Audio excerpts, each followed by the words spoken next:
Welcome, Terence McKenna. Thank you very much. What I'm, first of all interested in is your education. Like, how come that you developed this very particular kind of interest? Well, I received a degree in shamanistic studies from the University of California, but that was more in response to my interest in this kind of thing. I traveled widely in the East as an art historian when I was very young, and then later I went to the Amazon basin, and I had always had an interest in plant hallucinogens and drug experiences generally, and conscious development of conscious alternatives. But it was not until the Amazon that I saw that this was possible in a way that was accessible to me. So then I concentrated on those people, those chemical families, and that then became the compass for all the work that I've done since then. And I regard the degree more or less as a joke, because it was self-directed study. They don't really, there is no degree in shamanism. But my interest was basically one in the phenomenology of religious experience, religious traditions worldwide, and primitive people against a background of tropical nature. And stumbled onto the mushrooms in the jungles of Colombia in 1971. And was not even particularly interested in mushrooms at the time. We were looking for a less well understood drug that is still not discussed much in the literature, that exists in a very circumscribed area among 3 Indian tribes. And we went into the jungle to stay at a mission that served these Indians. And the priest at this mission had cleared pasture and brought in white cows. And there were many, many of these mushrooms.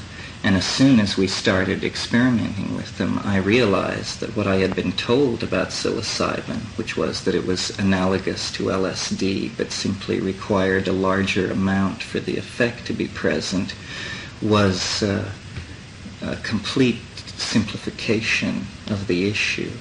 And actually then psilocybin became the focus of my interest, and by extrapolation the other tryptamine-related hallucinogens. And a great dream of mine and of my brothers as well was that the mushroom must somehow be made accessible to people so that they may judge for themselves the difference.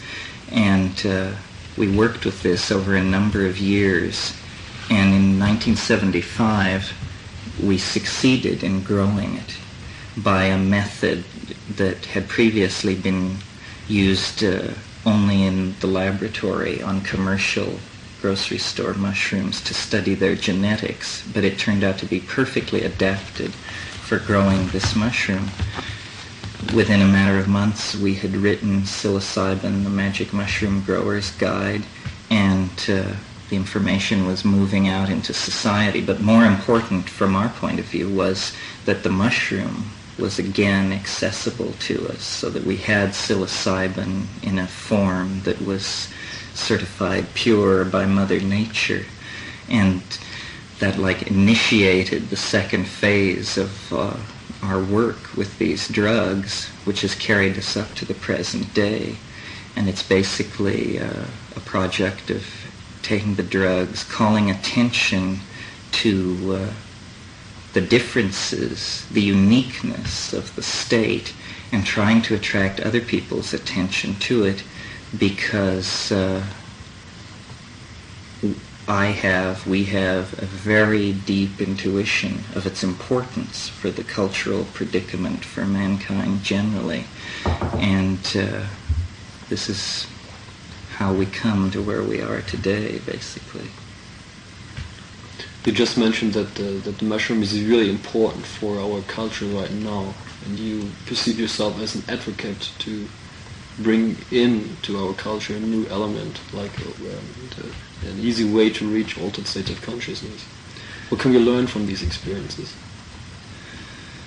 Well, the first thing that we can learn is that they exist. In other words, that perhaps it's a truism in the 80s, but at one point it was thought that there were two states of consciousness, awake and asleep. Now there is a gamut of these states, but I still don't believe that the people who deal with consciousness realize how mutable consciousness really is. There is a prejudice against the use of drugs because there is an inherent dualism built into Western thought, where people value the experience if it is endogenously produced through ordeal or personality or dieting, but is undervalued if it comes from drugs. This has, in my opinion, held back the Western development of understanding consciousness, because quite simply these states I do not believe are accessible by any means other than drugs. And this is heresy to a number of people, but the evidence that I lay in favor of that contention is the history of human art and literature and music and painting is surprisingly empty of the motifs which exist in the tryptamine-induced ecstasy. And always when I speak of hallucinogens, I'm speaking of this limited family of drugs, not LSD or ketamine or mescaline, but psilocybin and DMT and combinational drugs which utilize strategies for making that effect noticeable. And my career is to point at this place in nature which I've stumbled upon and to say, what is this? What do you make of this? What do you, the physicist, you, the psychologist, you, the after-death researcher, what do you make of this place? And even the most sophisticated consciousness researchers tend to hurry over drugs or to focus on one drug to the exclusion of others. And yet psilocybin has not received this kind of attention and treatment. And why that is, I'm not sure. I think that the element of terror involved in doing it, the fact that it does not bathe your ego in a cloud of certitude or assurance that everything is going to be fine. It is much more cut and dried than that, and it's a challenge. It is when you are out in the billows, as I call it, because it seems to come in waves like sets of billows. When you're out in the billows, you are against the power of mind, up against the power of mind to such a degree that you know that the entire enterprise hangs in the balance, that no matter how much you've been told about dosage and this kind of thing, that the mind actually holds the key to life and death, and that those parts of your control board which are normally masked from you are suddenly unmasked, and the buttons are there for you to manipulate to the degree that you understand them. And there is an element of risk. I never tell people that there isn't, but I think that the risk is worth it, because I think these bizarre dimensions of beauty and information are actually, it is an intimation of these things that gives human history its coherency. In other words, this is not a peripheral issue to the general phenomenon of human becoming in time. It is actually, because the evolution of the human species is the evolution of the human mind, these consciousness expanding agents actually anticipate an end state in the evolution of the human mind. And so they cast enormous reflections back over the historical landscape. It is they which generate religions and physics and messianic careers and outbreaks of great psychic accomplishment and disgrace. And until we understand this, until we understand that there is a teleological object at the end of human history and that it can be known, we will continue to live the kind of limited intellectual existence that has characterized the last 500 years or so of Western development. Psilocybin, tryptamine, is, in my opinion, the means to eliminating the future by becoming cognizant of the architecture of eternity, which is modulating time and causing history, essentially.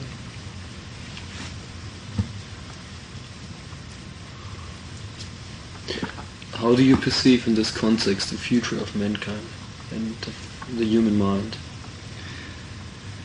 Well, I've said many times, the human history is a lunge across 15 or 20,000 years of time from the primitive stone-chipping primate to that creature which will walk into a transdimensional vehicle and leave the solar system and human history and the concerns of the human monkey far behind. And this may take 1,000 generations of people, but as a biological fact, as an emergent process of planetary significance, that is only a microcosm, a microsecond of cosmic time. The immediate future of man lies in the imagination, and in seeking the dimension where the imagination can be expressed. The present cultural crisis on the surface of the planet is caused by the fact that this is not a fitting theater for the exercise of imagination. It wrecks the planet. The planet has its own ecosystemic dynamics, which are not the dynamics of imagination. In space, the physical space that surrounds the planet, the modalities of imagination will be the limiting cases of what man can be done. So I see man becoming an artist and an engineer. In other words, flowing into our ideas, perhaps more than we dare even now suspect. In other words, a possible end state of that kind of technical evolution would be the interiorization of the body, of the human body, the individual body, and the exteriorization of the soul. And this seems to me to be what the recovery from Adam's fall allegorically is getting at, that the soul must be made manifest and eternal, and the body must be incorporealized so that it is a freely commanded object in the imagination. And what I mean by that is something like what William Butler Yeats is getting at in his poem Sailing to Byzantium, where he speaks of the artifice of eternity and talks about how beyond death he would hope to be an enameled golden bird singing sweet songs to the lords and ladies of Byzantium. In other words, it's the image of the human body become an indestructible cybernetic object. And yet, within that indestructible cybernetic object, there is a holographic transform of the body, and it is released into the dream. In other words, the after-death state is actually the compass of human history, that we are attempting to undergo a complete death of the species, and as we struggle with this concrescence of thanatos, there are problems like nuclear stockpiles and all these things arise, because the message that we're trying to read is the message we most fear to hear, which is that you must die to experience eternal life, essentially. But what this death that we're talking about is an understanding that the human, the Dasein, the being of human beings, desires to be released into the imagination. And until we confront death with the attitude that it is the after-death state that needs to enter history, there will be a great deal of anxiety. It's like a birth. A birth is a death. Everything you treasure and believe in and love and relate to is destroyed for you when you leave the womb. And you are launched into another modality, a modality that you would not perhaps have chosen, but that you cannot do anything about. So I think these drugs anticipate this, because I think that time is the moving image of eternity, as Plato said, and these drugs place you outside of time. Now, the mechanism of how that's done, you can invoke Bell's theorem or just call it pure magic, but it does happen in the here and now. It is accessible. It is not something remote from us. But somehow the clamor of the modern world and in the search for answers, people have feared to place themselves on the line and to actually wrestle with life and death out there in those strange Bardo-like dimensions, not realizing that there is no other way to win true knowledge. I mean, it cannot be easily come by. There is no knowledge without risk-taking. And I see the human future emerging along the lines that the mushroom visions have insisted upon. The proliferation of electronic media, the densification of information, the breaking down of consensus reality, the breakdown of a coherent dogma at the center of physics. All these things indicate that it is slowly becoming understood that the modality of being is the modality of mind. And once that realization is placed in the center of someone's thinking about the world, the importance of these drugs will be seen to be paramount. And once a culture places that understanding in the center of its model of the world, these drugs will then point the way, and we will be much closer to the end of history that I think we all desire, consciously or unconsciously. A cutting of the Gordian knot and a release of the human species and individual into the dream, basically. And primitive people, meaning pre-literate people, they just have circumvented the entire process of history. They have leapfrogged over us. They are already in the dream.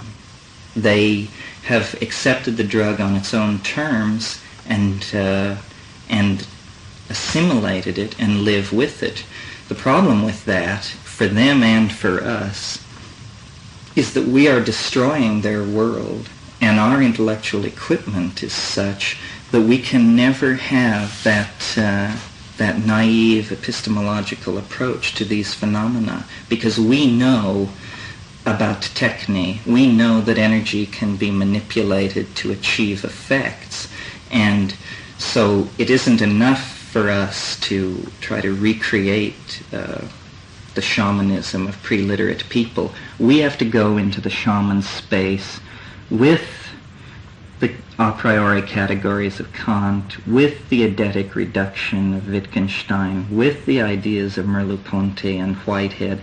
All the intellectual equipage of our culture must be carried with us into that space to attempt to map it in a way that will be relevant for us and that will point the way toward a shortening of this period of shock and the accumulating shock wave. It's like the bow shock of ionized particles or energetic particles meeting the magnetic field of the planet. That's what the chaos at the end of history is. Were you just talking about the Bell theorem? No, I'm talking about a shock wave which precedes eschatology and is modern times, basically. I mean, it has been increasing throughout history, but as we grow closer to this moment where the human mind will evolve into hyperspace, the confusion, the amount of contradiction, the amount of, Q it's called in engineering, just the amount of vibration in the system is increasing to the point where it seems like the system is about to fly to pieces.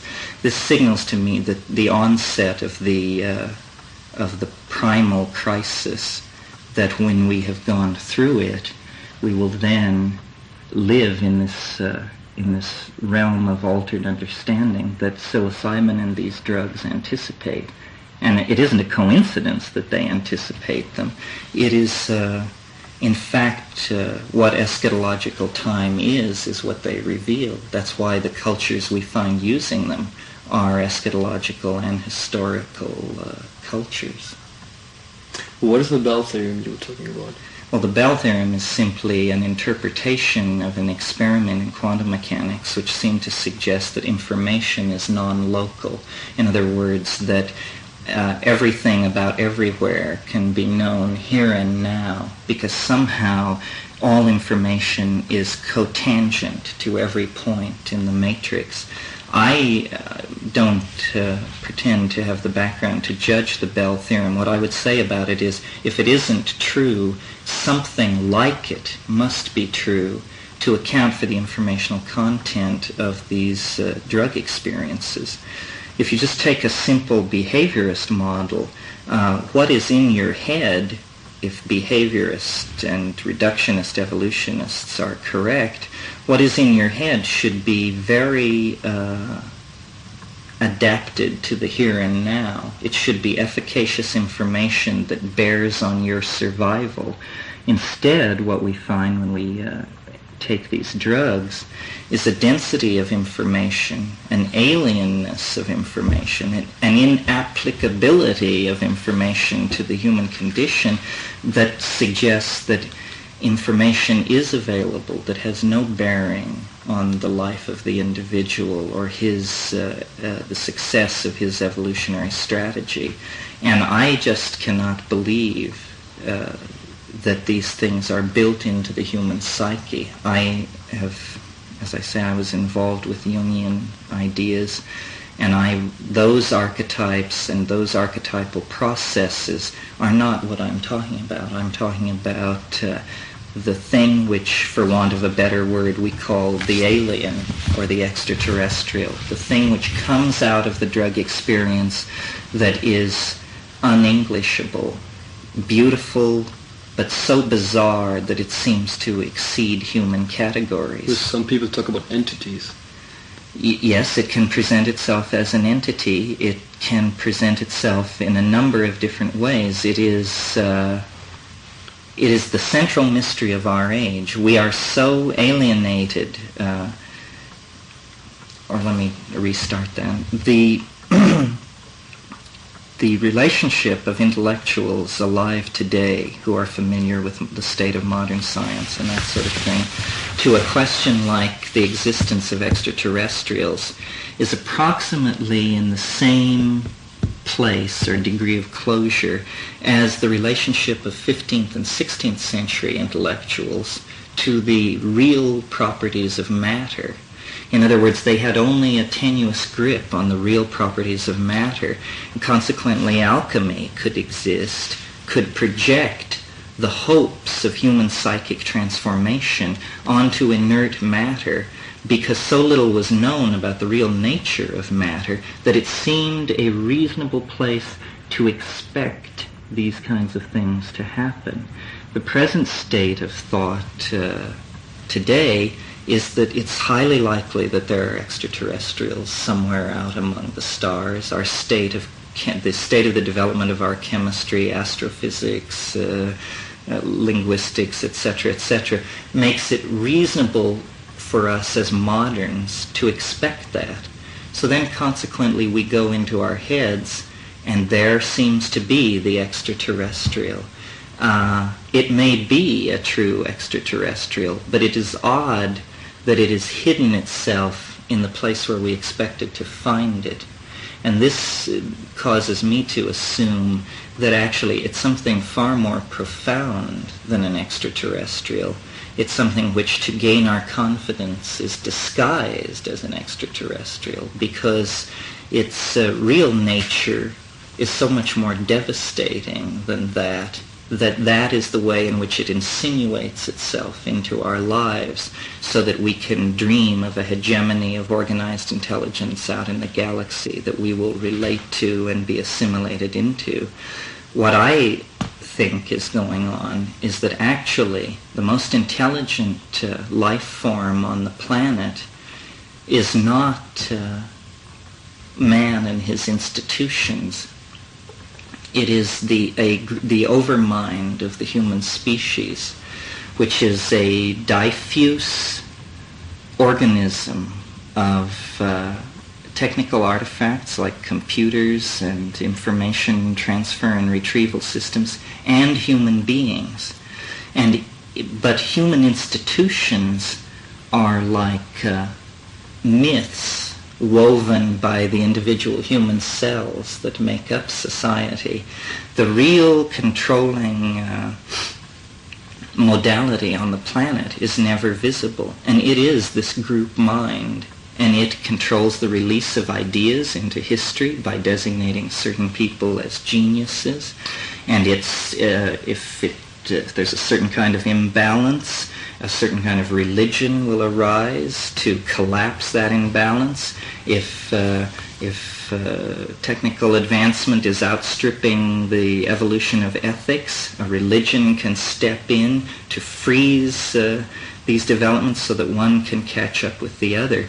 And I think the whole consciousness movement and that has evolved over the past 20 years is an attempt to map, to verify, and to open a dialogue with this thing, which is the other. We call it the other, we call it the alien, but it is actually the overmind of the species. And it seeks this dialogue. It has been waiting all these millennia for us to essentially come to a point of intellectual maturity where we did not then require messiahs, religions, and these various crude interventions into the human experience which keep us from destroying ourselves. This is also what Jung called the collective unconscious.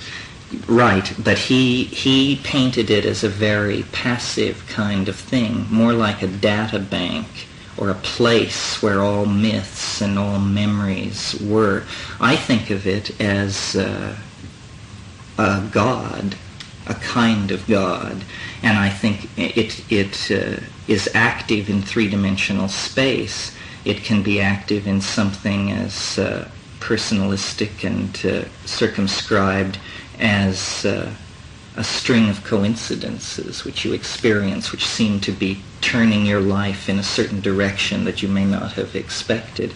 Or it can be active in something like the worldwide phenomenon of flying saucers.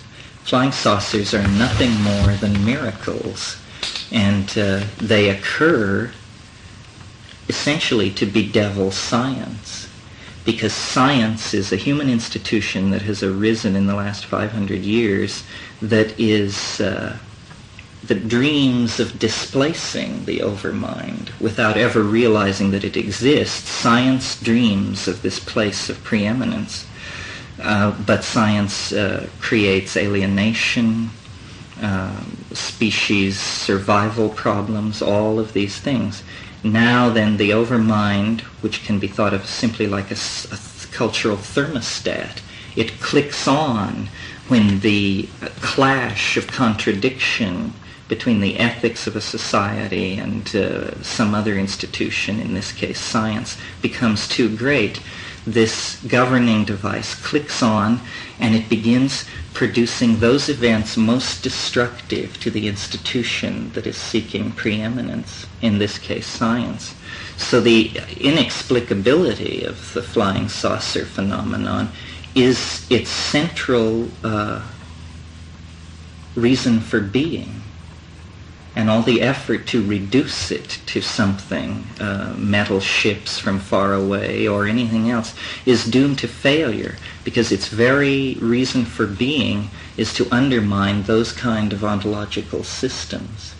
Why we're talking about this is because psilocybin inducts you into the flying saucer experience. In other words, a metaphor for it would be to say that psilocybin is a means of triggering the so-called abduction experience, or the close encounter of a third kind. Once you realize that, once you've satisfied yourself that that's true, a number of experimental avenues are opened up. A number of different approaches to what's going on are suggested. I mean, here we have alien entities eager to transmit information, eager to carry on a noetic dialogue, and we seem to be ignoring the opportunity because our categories mitigate against us correctly appreciating it.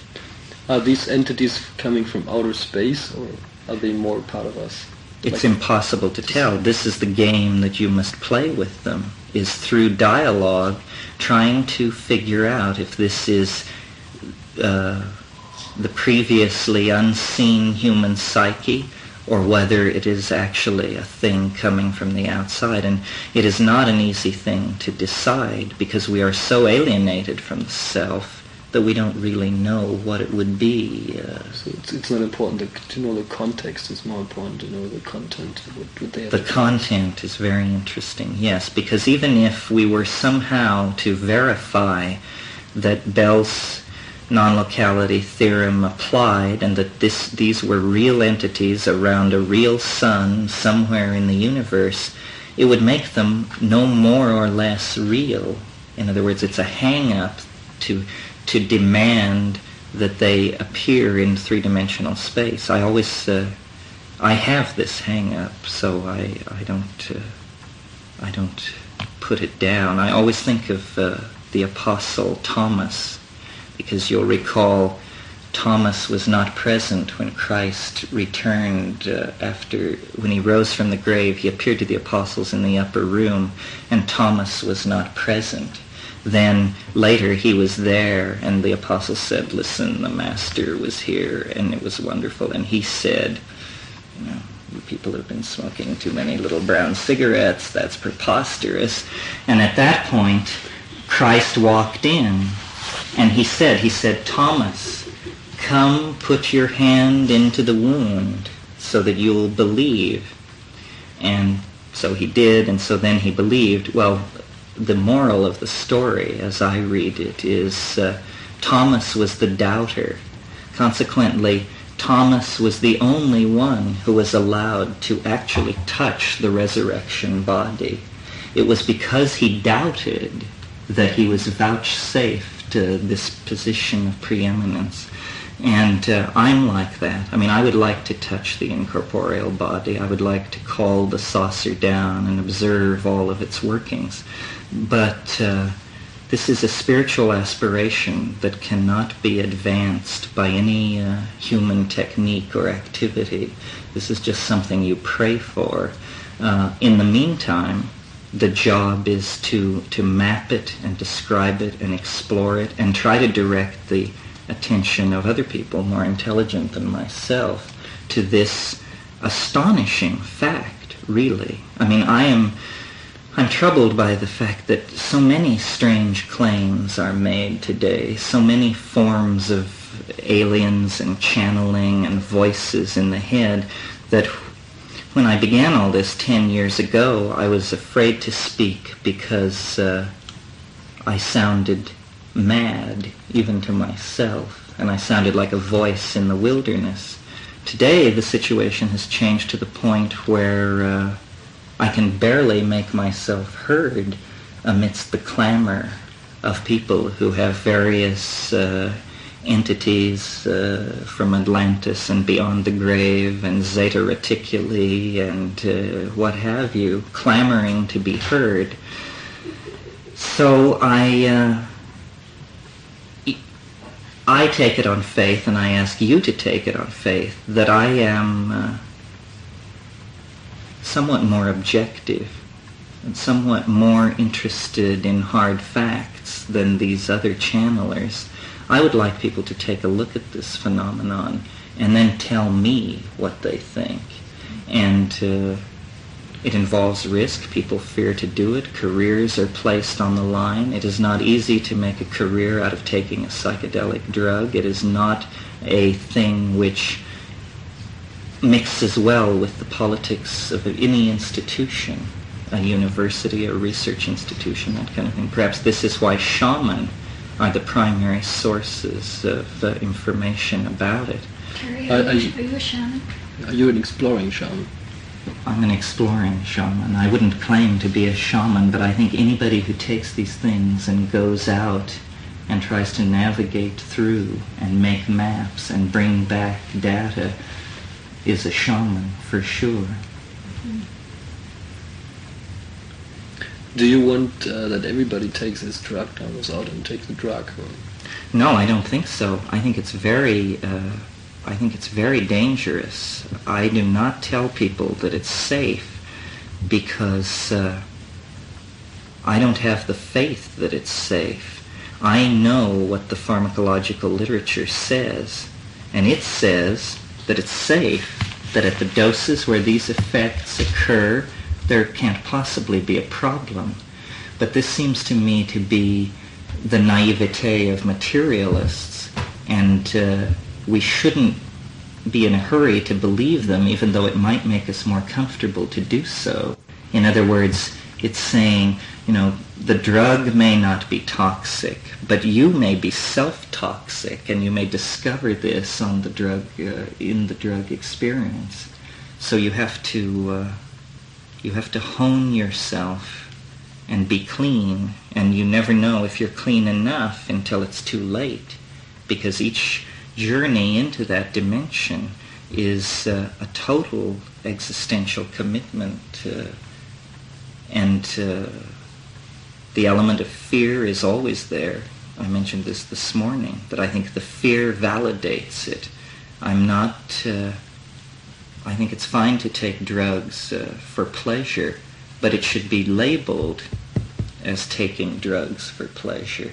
And the high doses of psilocybin that are necessary to elicit entry into these places, it requires, as it says in Hamlet, you must screw your courage to the sticking place. Terence, you mentioned earlier about mankind evolving towards a teleological goal. Would you comment on that? What is the goal? Well, I don't think there is a final goal and an end to history. But speaking relative to the history of the past 4,000 or 5,000 years, I think the goal is, as I said, to invert the relationship of body and soul, so that the body becomes an image in the imagination, and the soul becomes an exteriorized, solid-state piece of circuitry which maintains everything else in stasis. And I'm not sure if people even realize what I'm picture in my mind when I say this, but I think that the destiny of man and what man will make be his destiny, just because of how we are, is release into the imagination. And this is what all our after-death scenarios say, whether they are true or not, and they may be true. And this is what poetry aspires to, art aspires to. It's release into the imagination. We are creatures of the dream. And once this is articulated with sufficient clarity, and it's happening now, but I think the work we do with these drugs, we are the earliest pioneers in what over the next 100 years will lead to an understanding of consciousness almost as a thing apart from the monkey body and brain. We are consciousness. We may not always be monkeys. We fear the dehumanizing effect of so many computers and emotions, euphoric emotions not related to sex and all these things. We fear them. We say we are moving further and further from nature, deeper and deeper into our own psyche. But this is a dualism. Our psyche is nature, and we cannot move away from nature by exploring these places. So I believe, that a technological recreation of the after-death state is what history pushes toward.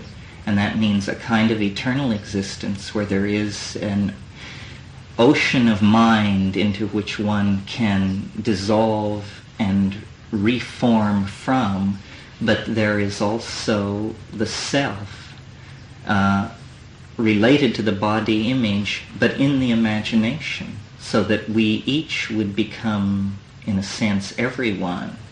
I would live at Versailles, and you might live at the Taj Mahal, and someone else might live at Buckingham Palace. But what you would see, if there were an exterior observer, what you would see is only that man had become a coral reef of circuitry in space and on the planetary surface. But this is a very extreme view of the history of man, because it's essentially Gnostic. It says we are not now what we yearn to be and are destined to be. We are not. I don't see history as a process of accepting and coming to terms with monkeyhood. I see that it will inevitably seek to transform and transcend monkeyhood. And this will be very frightening.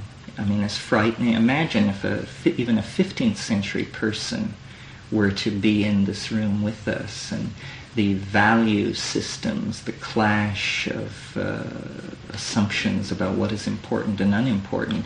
And this will be a much more intense change. And whether it is good or bad rests on a question that I have no answer for. And the question is man good? And this, I maintain, is the central thing to dig at, and we cannot know. And there's evidence pro and con. I have the faith that man is good, so I don't fear this future. But if someone had a doubt, even a small doubt about that, then they would be repelled by this. And I take all these movements which want zero-sum growth and reject technology, reject space colonization, reject drug experimentation as artificial. These people would be very alarmed by this kind of a point of view, but they do not seem to realize that the momentum toward this kind of thing is now so great in terms of human culture and that sort of thing, that there can be no turning back. We are either going to change into this cybernetic, hyperdimensional, hallucinogenic angel, or we are going to destroy ourselves. The opportunity for us to be happy hunters and gatherers integrated into the balance of nature, that fell away 15,000 years ago and cannot be recaptured. I might just end by recalling a statement, I think Gerard O'Neill made it in answer to this very objection. He said, "The earth is the cradle of mankind. There is no question about that. But you do not remain in the cradle forever." And this is a birth crisis that we're going through. The entirety of human history has been the story of the monkey becoming the flying saucer. And it is taking just that long in geological time. But we, for some strange reason, happen to be living through the final moments of that process right now. And it is a turbulent, chaotic, multidimensional metamorphosis that is, there's never been anything like it on this planet before. It's absolutely astonishing. Information which was locked for kiliocosms of time into the DNA of plants and animals has, through the hand and articulate voice of man, been able to bootstrap itself out of the DNA and into these culturally validated, rapidly operating electromagnetic codes and languages. And this is allowing its development, its evolution, to proceed at a rate so fast that the transformation is taking place essentially in our lifetimes. And psilocybin is central to this, because psilocybin casts a spotlight into the darkness into which we are moving and shows that this is what lies there. It is the human soul, essentially, the oversoul of mankind, calling history toward itself across the dimensions. And it's taking only a moment, but on the other hand, it's taking 20,000 years. And it is the great adventure of becoming, and we are very, very privileged to be in this final ticking out of the last seconds of the third act. Do you have any comments about the fact that DMT is located in the human brain? Well, I think that puts, in some senses, a strong piece of evidence for the argument that I've been making. Not only is DMT endogenous in the brain, but beta-carbolines of the sort that occur in ayahuasca are endogenous in the brain as well. These things, as I mentioned this morning, the shift of a single atom on the ring structure of one of these molecules can cause a compound to go from inert to highly active. Well, that means then that it's probably very reasonable to say that we are as close to shifting the level of endogenous hallucinogens in our head. We are probably only a one gene mutation away from that happening. And if you know anything about how biological evolution works, it isn't that a change, a mutation occurs and the mutation is found to be better adapted than the previous form, and hence the mutation dominates. That is not the way evolution works. The way it works is you have the normal expression of the genotype in a population, and then you have mutations being thrown up all the time, and they are usually quenched, except in the situation where the environment shifts, so that new selective pressures are operating in the environment. When new selective pressures begin to operate, a gene that was previously without consequence may suddenly have immense consequences. So then every member of the population that you're looking at that has that gene suddenly is in a much more advantageous position to advance their evolutionary strategy. And I think that certainly modern existence has changed the selective pressures on the human genome. And now it is people who are far out, that's simply a gloss, it is the people who are far out who are gaining advantage in the evolutionary jostling for efficacious strategies. And this, you're right, Frank, this is happening on the hardware level, on the level of endogenous tryptamines and that sort of thing. I think schizophrenia is essentially, in a way, a disease of modern times, and it is, though it's always existed, of course, but the incidence of it and the incidence of schizoid, if not schizophrenic, personalities and types is because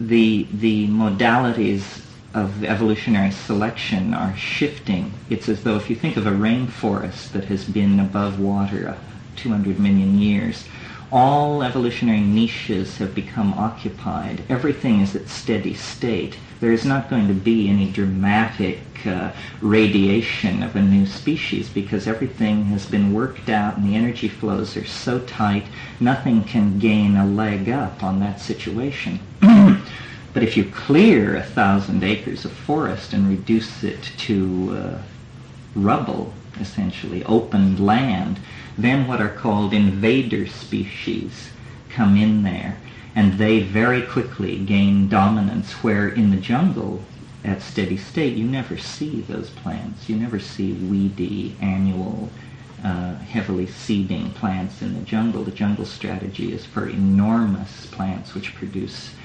small numbers of seeds. And this is, again, an analogy to the modern situation, that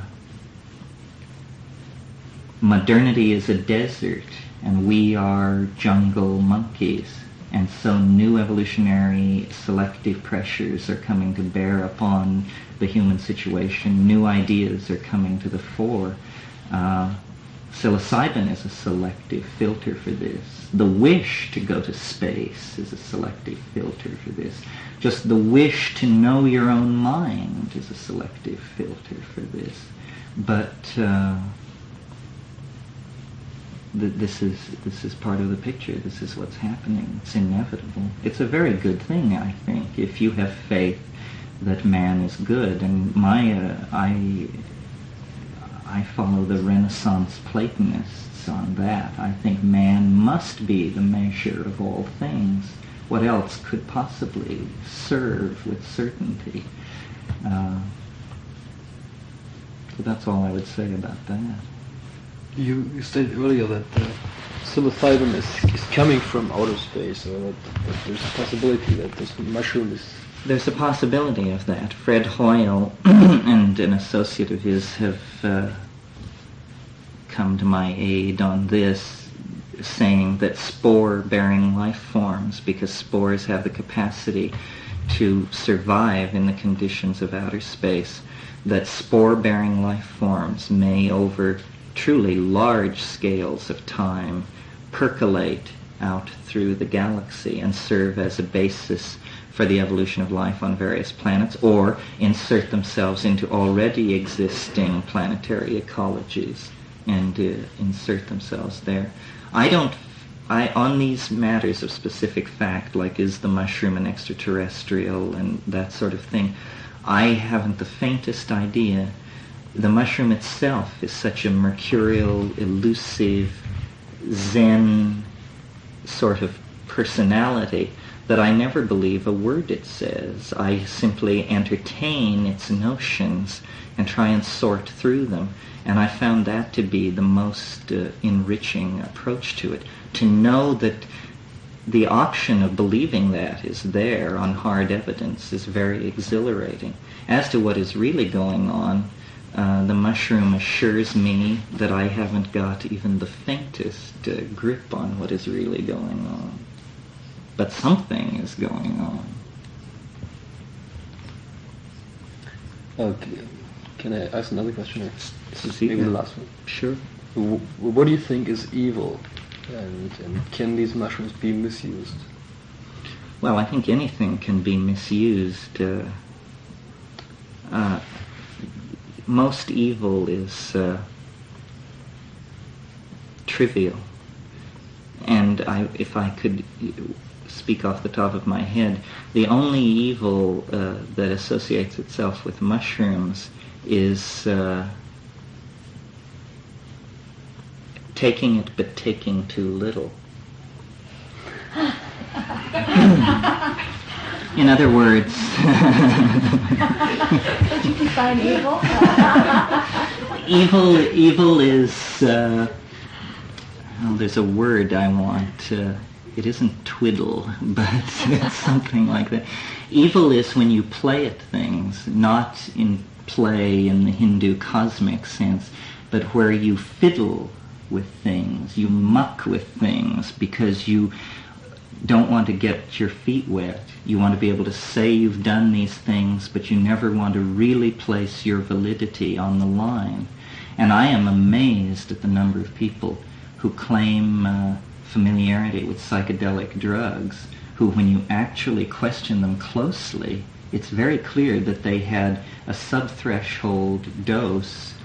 Even if they've taken it 50 or 100 times, they have managed through low doses and strong defenses to always keep the demon at bay.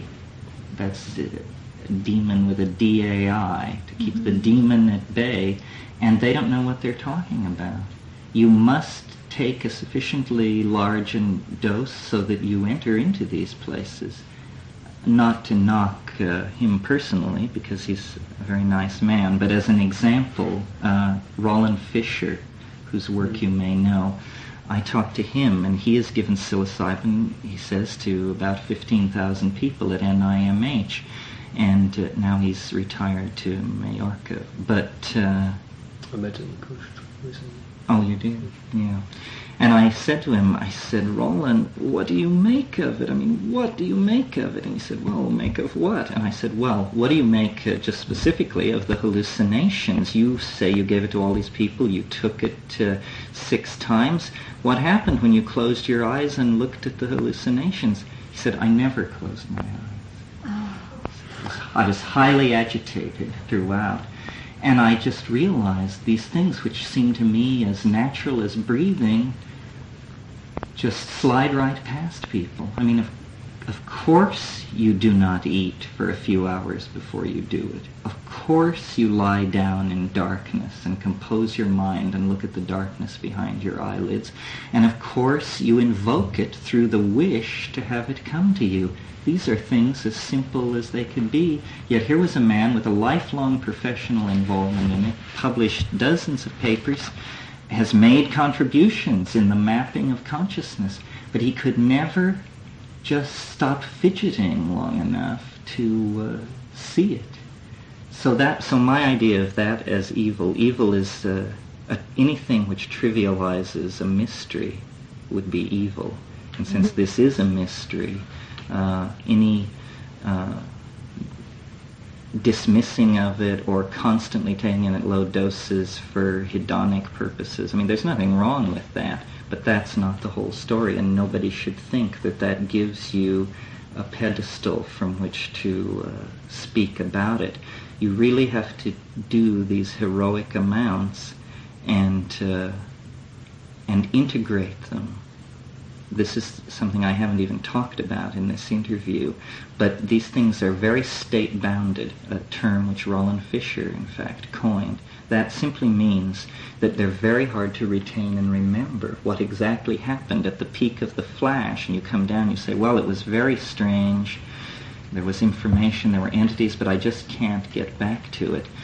The way to overcome that is to be as psychedelic in your down life as possible. And by psychedelic, I mean ideas, cognitive activities. You should dance, you should read, you should think, you should paint, you should sculpt, you should converse, you should constantly involve yourself in cognitive activities, because taking these drugs is one of the major cognitive activities. And then, if you have a grip on human history, where the human enterprise has been, where it's going, if you have been many places, it's easier to map. I'm reminded of, there's an alchemical aphorism, I think it's attributed to Athanasius Kirchner, where he says, the oldest books, the farthest countries, the deepest forests, the highest mountains. This is where you must seek the stone. And what he means is you must simply acquire experience, because it is only in the acquisition of acquired experiences that you have a reservoir to draw on when you seek to make metaphors and analogies about the alien thing. When you invoke the God, then you can map back onto it and say, well, it's like this, it's like that, knowing that it is not that or this, but the fund of analogies is there to give you a grip on it. So there's an obligation to experience deeply and richly and thoroughly and intellectually, I might add. And then you can map back onto it. But it's a dialogue between you and it, where you are discovering new things about yourself and it, and trying to resolve the question, are we the same thing?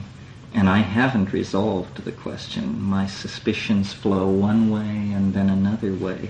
But I think it is without a doubt a living mystery existing in the presence, available to anyone sincere enough to seek it. And for me, that was a life-transforming discovery and revelation, because I didn't believe there were any mysteries. I believe there may have been once, but to discover one right in our midst, and it cannot be reduced, it cannot be pulled apart into its constituent functions. It is truly a unitary mystery, and it's accessible in our lives right now, without kneeling at anybody's feet, without following any regimen of denial or the assimilation of any belief system. And this is very big news, I think. The mystery has always been there, I'm sure, but our society is so bizarre and has led us so far astray that we have to rediscover it. And this process is happening. This is what the 20th century is all about. And we are still tiptoeing at the edge of it, even though great men, great women, great mappers of consciousness have come and gone. We are still at the very infancy of this thing. And it calls out to us. It beckons. It says, do more, see more, know more, and be more a part of it. Well, during your talk, I thought about one experience Rita and I had in India when we were at Elephanta caves. We were looking at the lingam, and when you would look out of the caves, you could see across the bay, you could see an atomic plant, and these two things just looked really identical. Well, the mushroom. Could any symbol be more appropriate of the ambiguity of human transformation? What mushroom is it that grows at the end of history? Is it Stropharia cubensis, or is it the creation of Edward Teller? This is an unresolved problem.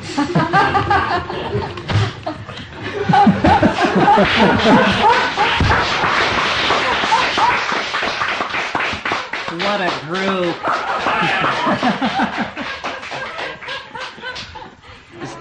Is that good? Oh, that's perfect. Good.